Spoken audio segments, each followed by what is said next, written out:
முக்கிய செய்தியை பார்க்கின்றோம். நெல்லையில் திருவனந்தபுரத்தினுடைய மருத்துவ கழிவுகள் கொட்டப்பட்ட விவகாரம் மிக பெரும் சர்ச்சையை எடுத்து பூதாகரமாக வெடித்தது. பசுமை தீர்ப்பாயம் அது தொடர்பாக பல்வேறு உத்தரவுகளையும் பிறப்பித்ததெல்லாம் பார்த்திருந்தோம். இது தொடர்பாக தற்போதைய ஒரு முக்கிய செய்தி கிடைத்திருக்கிறது. ஒருவர் கைது செய்யப்பட்டிருக்க என்பதை பார்க்கின்றோம். கூடுதலாக விவரங்களை தருவதற்காக செய்தியாளர் சிவகுமார் இணைப்பில். சிவகுமார், உங்களது விவரம். அது கடந்த சில தினங்களுக்கு முன்பு நெல்லை மாவட்டத்தோட புறநகர் பகுதியான ரெட்டியார்பட்டி அப்படின்னு ஒரு பகுதி இருக்குங்க.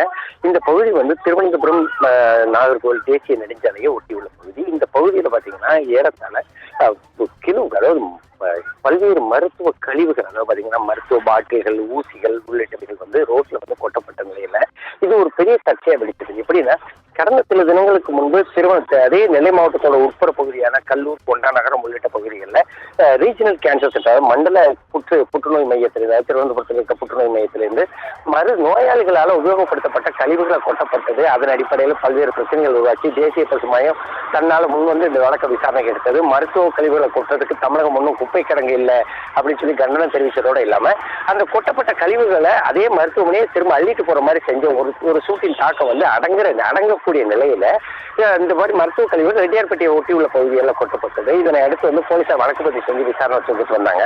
இந்நிலையில இந்த மருத்துவ கழிவுகளை கொட்டினது யாருன்னு சொல்லி தற்போது போலீசார் கண்டுபிடிச்சிருக்கிறாங்க. ஒரு மருத்துவ பிரதிநிதி, அதாவது கார்த்திகேய, சமாதானபுரம், பாளையங்கோட்டை பக்கத்துல இருக்கிற சமாதானபுரத்தை சார்ந்த மருத்துவ பிரதிநிதி ஒருத்தர் கார்த்திகேயன் இருக்கிறாரு.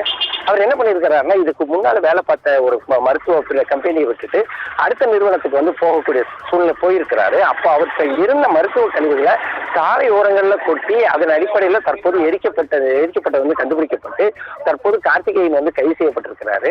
மருத்துவ கழிவுகள் திருநெல்வேலி, அதாவது கன்னியாகுமரி, நாகர்கோவில் உள்ளிட்ட பகுதிகளை தாண்டி கேரள மாநிலத்திலிருந்து வரக்கூடிய மருத்துவ கழிவுகள் தற்போது அதிக அளவில் நெல்லை மாவட்டத்தோட உட்புற பகுதியில் கொட்டப்பட்டு அதன் அடிப்படையில் தொடர்ச்சியாக நடவடிக்கை எடுக்கப்பட்டு வருது. கோபால்.